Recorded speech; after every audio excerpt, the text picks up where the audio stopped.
Welcome to the Administrative Review Training for the National School Lunch Program.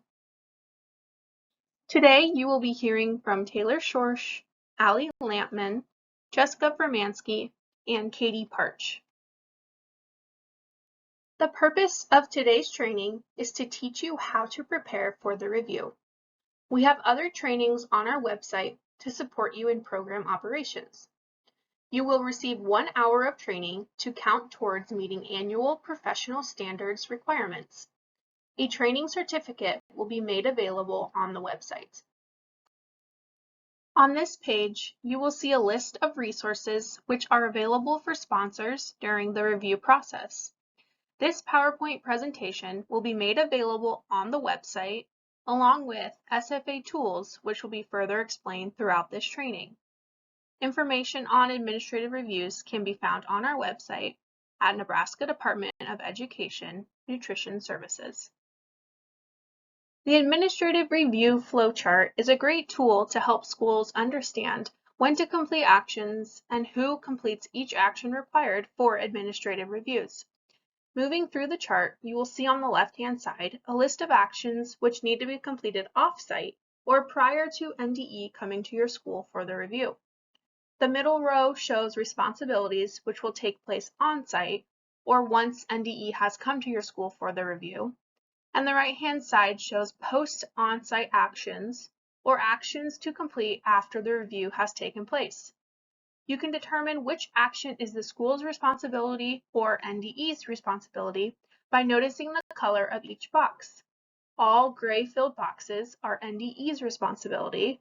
All yellow filled boxes are the school's responsibility, and any yellow filled box with a blue frame will be a collaboration between NDE and the school or sponsor.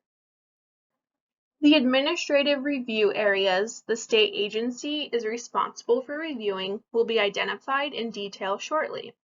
There are questions we gather answers to and information and documentation schools provide before the NDE staff visits a school.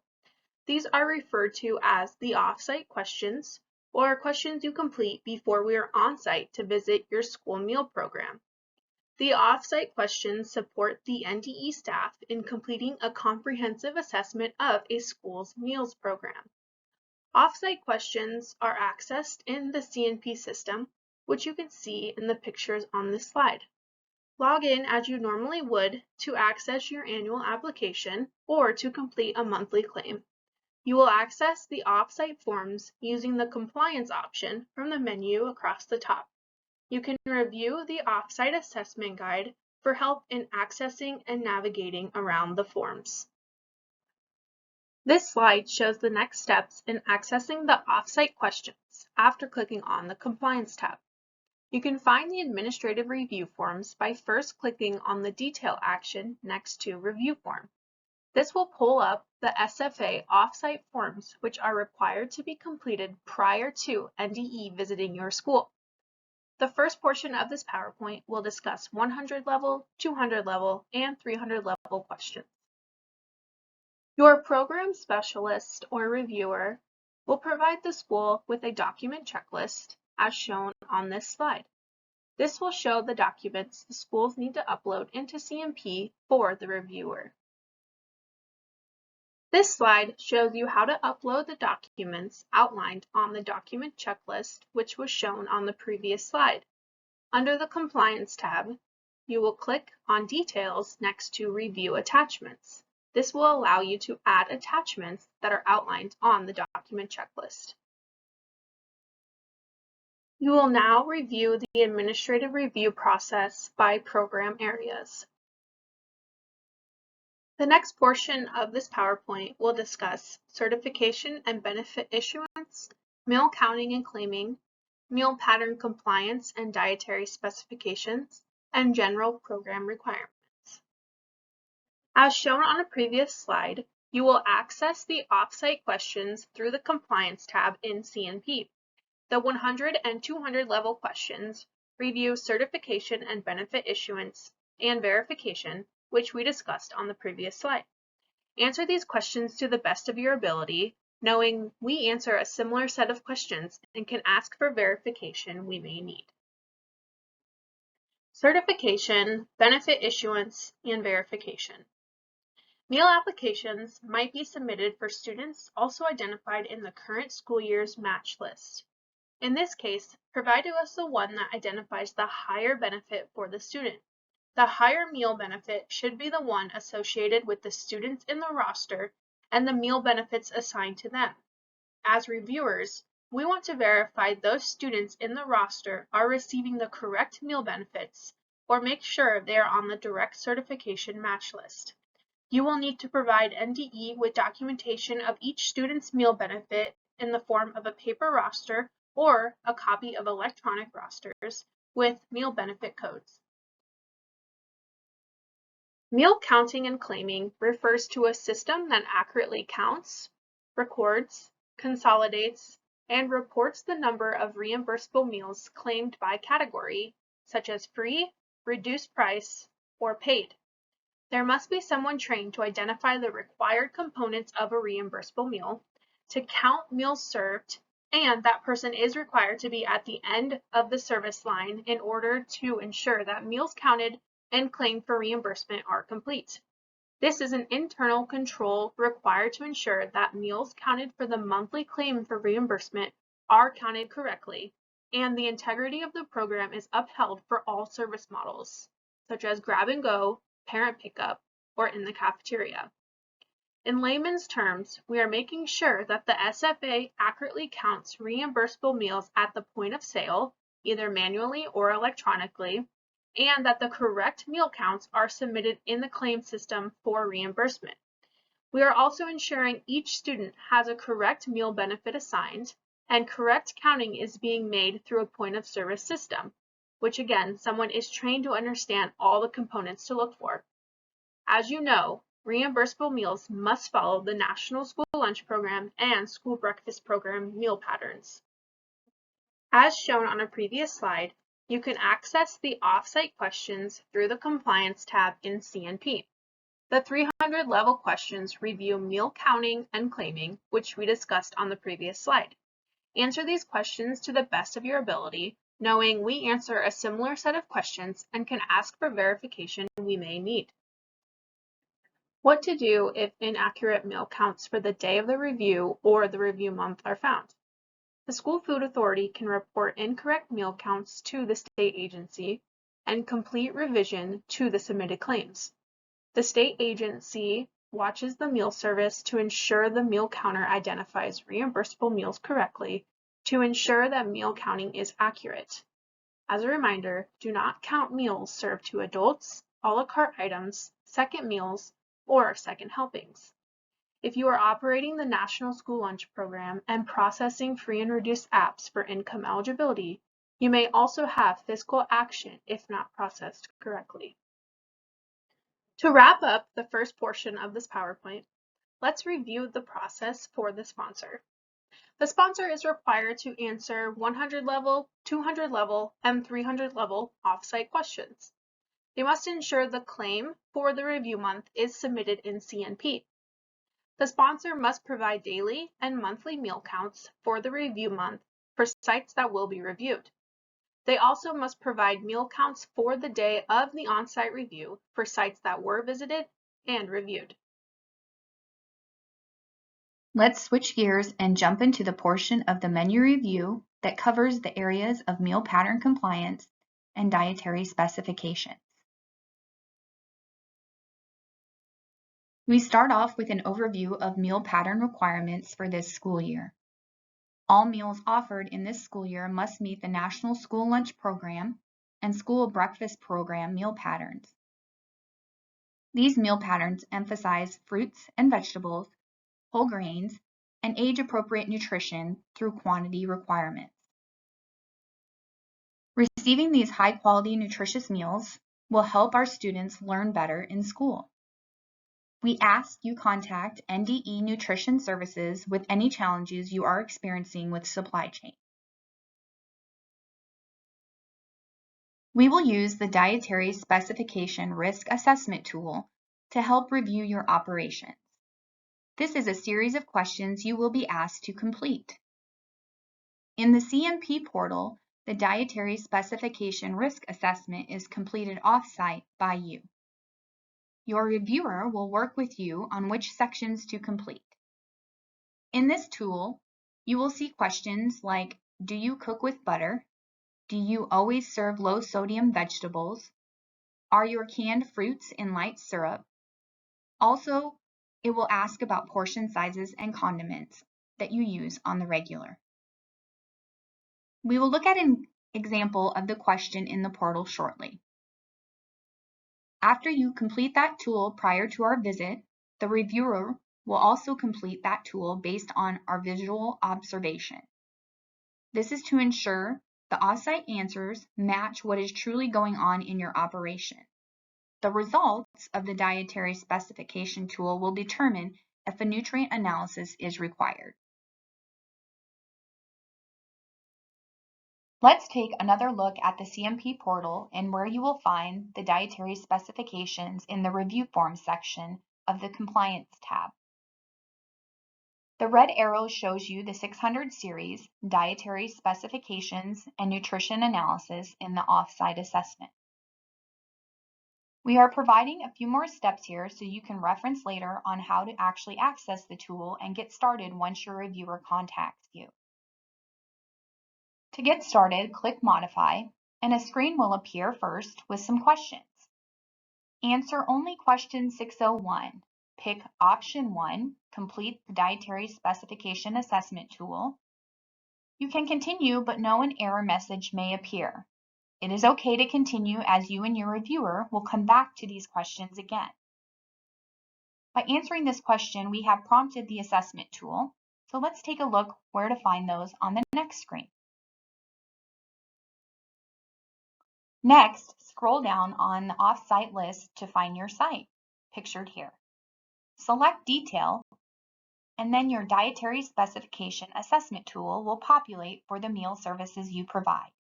Here you see an assessment tool for breakfast and lunch. Here's the example of those questions I shared that you will complete. As you can see in number 3, low-fat, fat-free milk products are used. This includes yogurt and cottage cheese.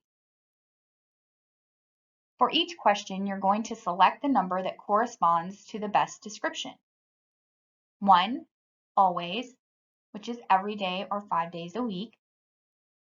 2, most items and most of the time, 3 to 4 days a week. 3, some items or some of the time, 1 to 2 days a week. Or 4, never, 0 days of the week. Continue through the questions, picking the answer that best describes your daily operation. Moving on to the menu review portion. A majority of this process of menu compliance is completed in the off-site tool we just reviewed. We will also work with you to pick a week of menus to review. We ask you to send menus, production records, and product documentation for that week to validate the components and quantities served. We will then work on assessing compliance with meal pattern and dietary specifications for the daily and weekly offerings and quantities. If you need a review or refresher on completing production records or meal pattern contributions, see the link on the screen to watch this amazing school meals training where our program specialists go into detail with the requirements. Product documentation can include the child nutrition labels, or CN labels, assigned product formulation statement, USDA product information sheets, or the nutrition fact panel and ingredient list. Documentation for all other menu items need to be provided for the week of menus. Other ways to provide the meal pattern contribution could be on the production record, a standardized recipe, or like we mentioned in the last screen, with a separate product documentation. Your whole grain rich items must have documentation, and a reminder not to submit product labels for fruits, vegetables, condiments, or spices. Lastly, we're going to cover fiscal action when out of compliance with meal pattern and dietary specification. These would include missing meal components or missing and incomplete production records, repeat violations for missing milk type or missing vegetable subgroups, or any non-reimbursable meals counted and then claimed at the point of service. Keep in mind that with fiscal action, we are not taking money from you, rather taking funding back that was improperly distributed. Let's review the steps in this section. The sponsor must answer the Dietary Specification 600 series questions in the Child Nutrition Portal. You will also submit production records and product documentation for the requested week. The reviewer will review menu and production records for the designated week of the review with the acceptable required product documentation. We will ensure that meal pattern is being met for breakfast and lunch and for each age and grade group. We will also review responses in the Dietary Specification Assessment tool, so you may get some back and forth from us at this point. Next on the agenda, we will be reviewing general program requirements. On this slide, you will see several areas listed of general program compliance. Over the next few slides, we will be exploring these a little deeper.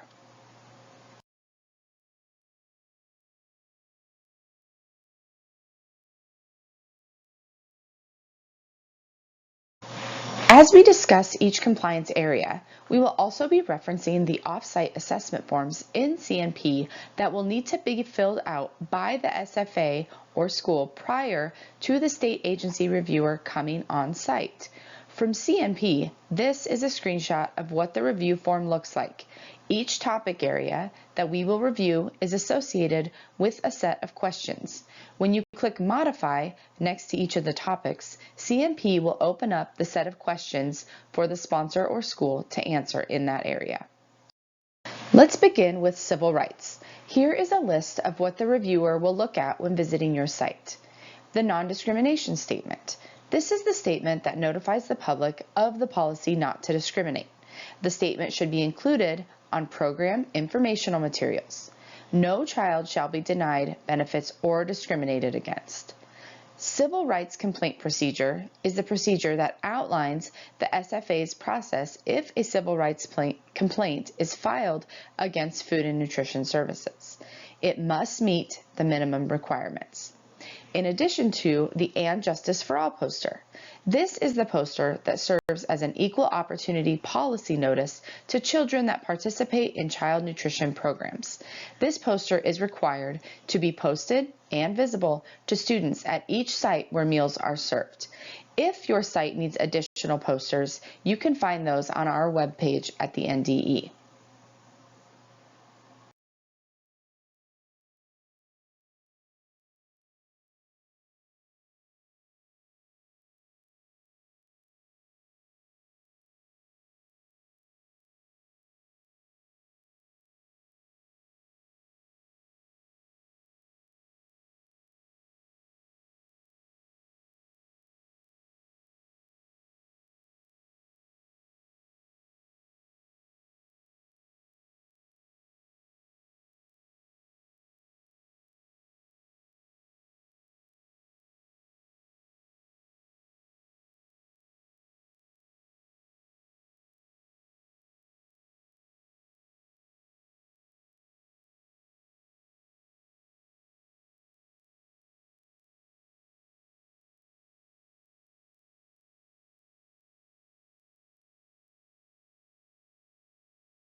We'll explore an overview of the special diets requirements. Oftentimes, special diets and special dietary needs can fall under the civil rights umbrella. We want to make sure that we continue to accommodate students with special dietary needs when their requests are supported with documentation from a licensed medical professional. The reason we have a medical statement form is because these requests typically do not meet meal pattern requirements. The student's medical documentation essentially becomes their meal pattern. This assures that you can comply with the dietary need while also being able to claim that meal as reimbursable. Sponsors can choose to make accommodations for dietary preferences and should keep their district policy in mind when doing so.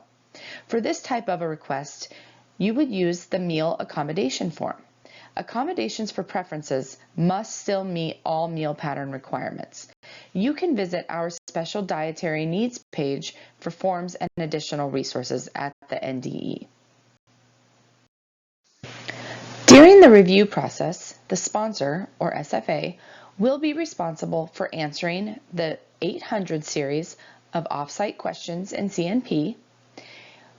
They will answer questions that include providing the following documentation, such as the non-discrimination statement, annual civil rights training documentation and logs, civil rights complaint procedure, and accommodating special dietary needs procedure.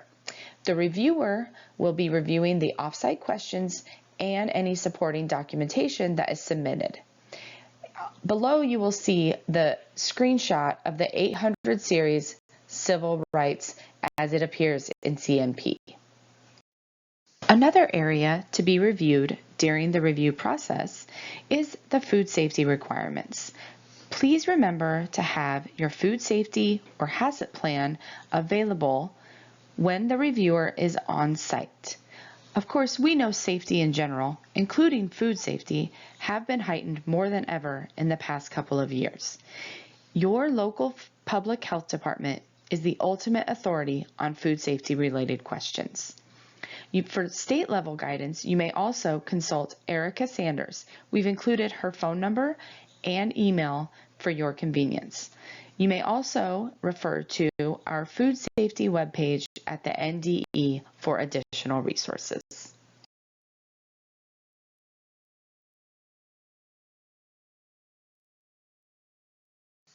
Now we will explore the Buy American provision. School food authorities must ensure that all procurements using funds from the nonprofit school food service account comply with the Buy American provisions. This provision requires SFAs to purchase domestically grown and processed foods to the maximum extent practicable. This includes foods that are sold to students as a la carte food items.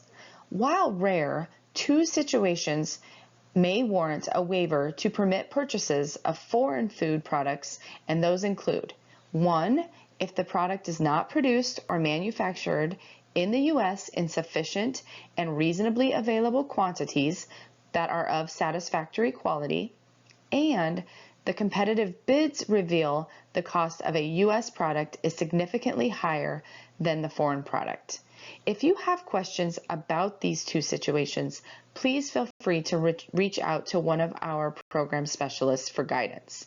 You can also visit our Buy American webpage for the Buy American exemption form and additional resources. All right, so let's look at the review process for this section. So the sponsor will be responsible for the food safety and HACCP plan. Please make sure it's readily available and followed at all meal service sites. Please make sure that you have posted the most recent health inspection in a visible location. Ensure that standard operating procedures are current, and ensure that products meet the Buy American provision. For the reviewer, we will be reviewing dates of the most recent health inspections. We will review temperature and thermometer calibration logs, and we will review all standard operating procedures. On this slide, we will briefly discuss the Local Wellness Policy Triennial Assessment. Sponsors must have a district-wide local wellness policy that establishes goals and guidelines to promote student wellness and prevent and reduce childhood obesity. Sponsors should continue to implement the goals and standards included in their local wellness policy and comply with all requirements of the final rule.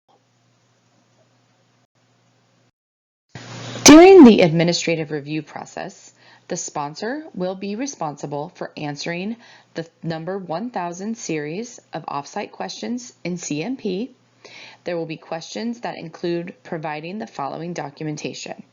We will look at the local school wellness policy, the public notification policy, documentation of the review and update of the wellness policy, as well as assessment on the implementation of the policy. The reviewer will assist and review the offsite questions and review the supporting documents. Here you will see a screenshot of the 1000 series of questions from CNP titled Local School Wellness Policy. If someone else in your district oversees the local wellness policy, please work with them to complete the questions and obtain any documentation required. This slide briefly covers smart snacks and competitive foods. This refers to all products, food and beverages, sold during the day that are not part of a reimbursable meal. Sponsors must ensure that those food items and beverages meet Smart Snacks federal standards. Sponsors must also ensure that foods and beverages that are being sold outside of the meal program are not competing with meal sales. The Nebraska Competitive Food Policy is designed to assure healthy foods or meals for children are provided during the school day. Schools who participate in the National School Lunch Program and School Breakfast Program are required to adhere to the following. No food or beverages can be sold to children anywhere on school premises beginning 1/2 hour before breakfast and or lunch service until 1/2 hour after meal service, unless all of those proceeds earned during these time periods go to the school nutrition program. No other program or club can sell foods or beverages during times that overlap or compete with the meal service offered by the school lunch or breakfast programs. If a vending machine not operated by the school nutrition program is open during the meal service period, the profit during that period must go to the school nutrition program. All foods sold during the school day will need to meet the nutrition standards as outlined in the Smart Snacks guidance. The Smart Snacks in Schools regulation applies to foods sold a la carte in the school store and vending machines. There are no requirements for food or beverages sold during non-school hours, for example, weekends and evenings. More information on Smart Snacks and competitive foods can be located on the NDE website under the section titled Smart Snacks. You are required to ensure that free water is available during the meal service. Water in the cafeteria does not have to be bottled. It can be a water fountain in or adjacent to the cafeteria. Some schools choose to use a water cooler, making sure that cups are available to the students as well. Please note this does not apply to breakfast in the classroom.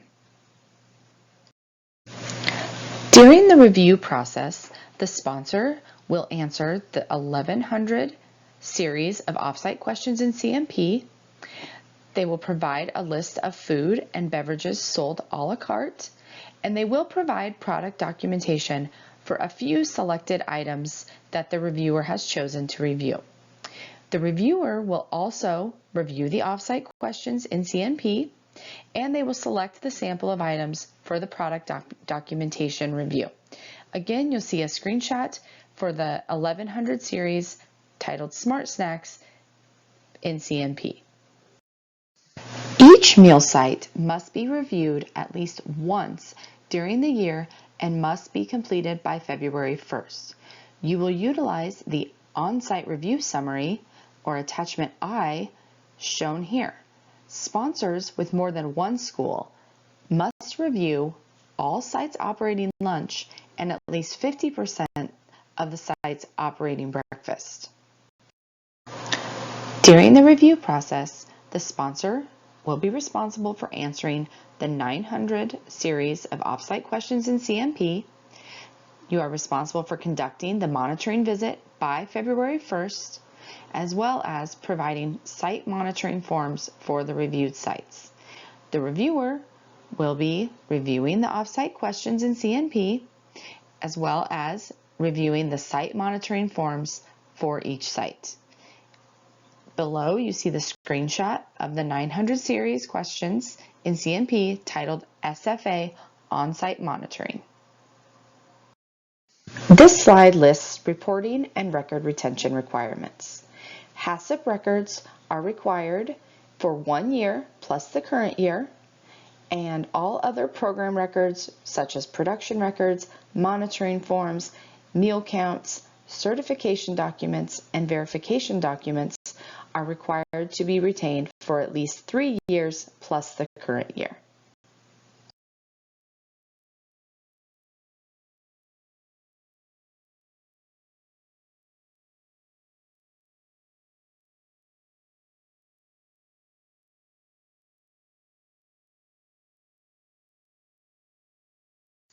During the review process, the sponsor will retain the program records and provide a sample of records during the on-site review.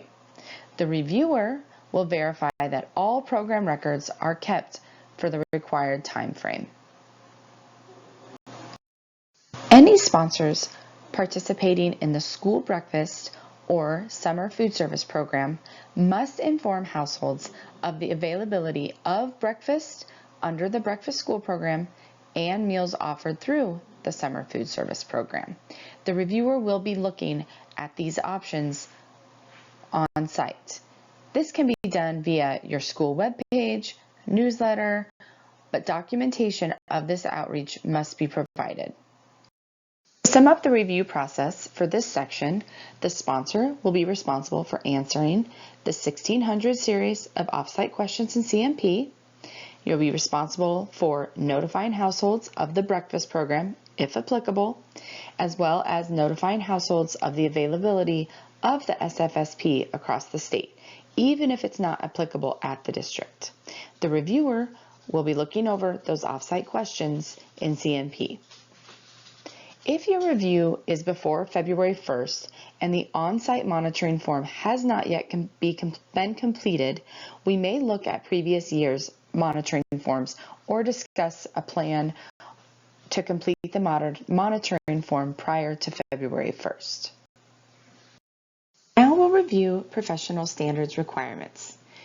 Professional standards establish hiring and training standards to ensure that school nutrition program personnel in the school lunch program and school breakfast program have the knowledge and skills to manage and operate the programs successfully. School nutrition allows the sponsor flexibility to complete annual training requirements over a 2-year period.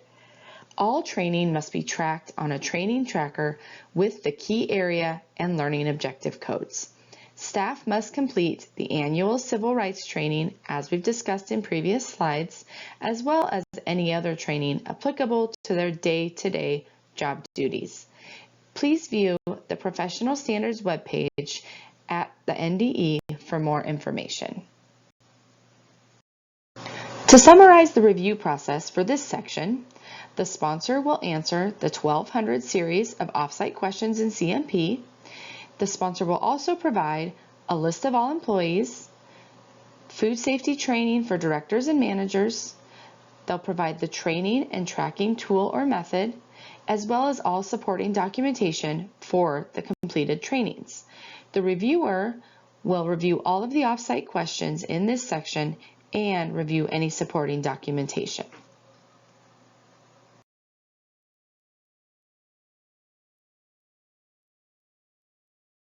In order to complete the resource management component of the administrative review, the sponsor must answer the resource management off-site questions in the CNP system and provide additional information as requested. The state agency reviewer will complete the risk indicator tool to determine if any areas need to have a comprehensive review, which might require requesting additional documentation when needed. Schools must demonstrate that they appropriately use the school nutrition program funds. Therefore, there are procurement guidelines to follow based on the value of purchases that schools make using the funds. Schools must retain supporting documentation for all purchases made with the program funds. And schools have several options for making purchases. Schools use the micro-purchase option for purchases from a single vendor that total less than $10,000 annually. These purchases must be spread equitably among all qualified suppliers or vendors. Let's look at an example. Your annual purchase of ground beef totals $8,000. The value of the purchases is lower than the $10,000 annual threshold for micro-purchases, but if the ground beef purchases are all made from one vendor instead of from all qualified suppliers or vendors, then an SFA cannot apply the micro-purchase procurement method. Instead, these purchases would qualify as a small purchase for which price comparisons must be made, with price being the final determination in the purchase choice. Schools must use small purchase practices for those that exceed the $10,000 annual value for micro purchases but are less than the $250,000 upper limit for small purchase procurement. Small purchase procurement is also used for purchases that total less than $10,000 annually and are not spread among all qualified suppliers. This means you're making a choice to not quote-unquote spread the wealth. In this case, you must document price comparisons of apples to apples quote-unquote items and maintain this documentation. As a best practice, schools should price compare similar items from 3 available suppliers. The total price that accounts for the cost of the items, delivery fees, mileage driven to pick up the items would all be considered in the final price determination used to select the most economical option. Formal purchases that require an invitation for bid or request for proposal are used for purchases that exceed $250,000 annually. SFAs should be aware that their district's purchasing thresholds might be more restrictive than the federal thresholds. The SFA should make purchases according to those most restrictive thresholds based on how much they estimate to spend on goods or services. The procurement review will be completed alongside the administrative review. There will be 2 phases of documentation collection.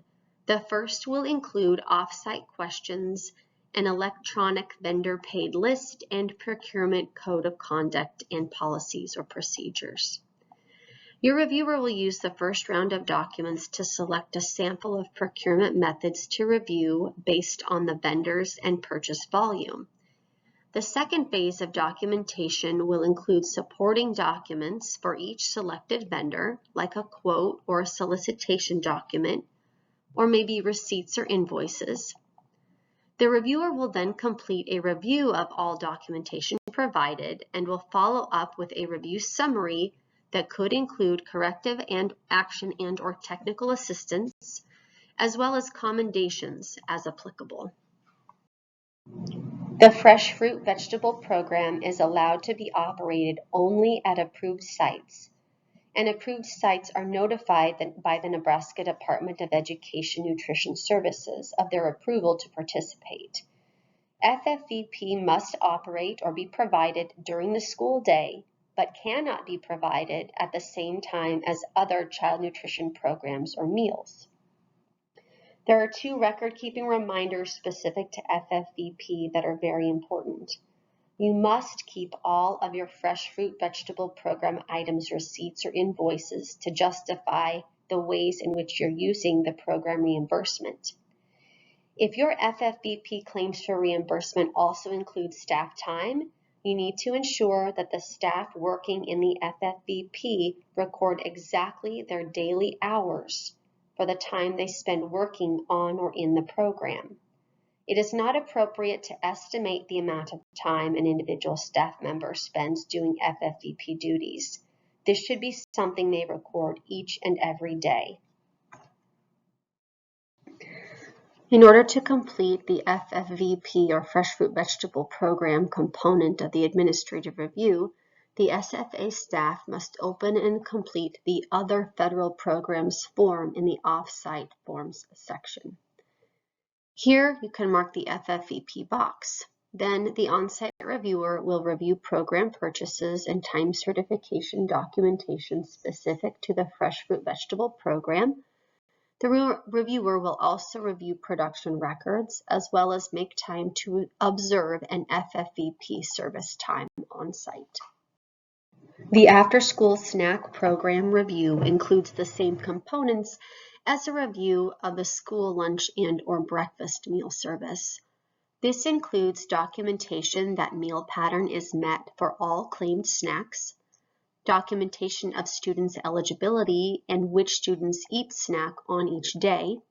An exception to this is for area-eligible sites where all snacks are served at no cost and reimbursed at the free rate of reimbursement. The review also includes a reconciliation of the review month's claim for reimbursement to ensure the daily meal counts match what was reported in the reimbursement request for the review month. To complete the administrative review portion of the after-school snack program, the sponsor will access the Other Federal Programs form in the Off-Site Forms list and mark the ASP box, as well as provide following documents to complete the review: production records for the selected week from the review month, documentation to explain or demonstrate that the sites accurately count and claim snacks, snack program rosters that include daily meal counts for the review month, and the after-school snack program review forms to ensure the reviews are completed in accordance with program and regulatory timelines. The reviewer will validate the snack counts claimed for the review period and the day of the on-site review, and will ensure that the ASP review forms that the school does for its sites are completed within the first 4 weeks of service, as well as a second review completed at any later date in the school year. This training has shared helpful and important information for you to support your completion of the initial off-site forms for the administrative and procurement reviews. We've also covered some of the roles and responsibilities of the state agency reviewer during the on-site portion of the administrative review.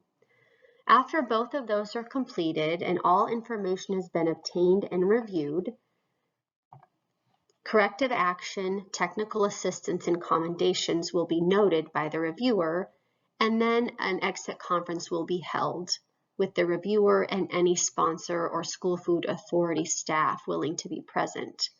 Your reviewer will schedule this with you to go over the commendations, the technical assistance, and the required corrective action and fiscal action if applicable. Corrective actions include a timeline for after the review for completing any items needing to demonstrate that issues or areas of non-compliance during the review were revealed. The deadlines or timelines for completing corrective action will vary based on the number of findings and on the written responses to those findings. Your SFA is responsible for responding to all corrective actions. Each corrective action response needs to include what will be done to correct the issue, the plan to correct the issue, how the sponsor will ensure future compliance, and what documentation will be available to support this response. After you've submitted completed answers to demonstrate your corrective action plan, a reviewer will approve the corrective action and move forward with closing the review. The review results will be posted to our website following the exit conference.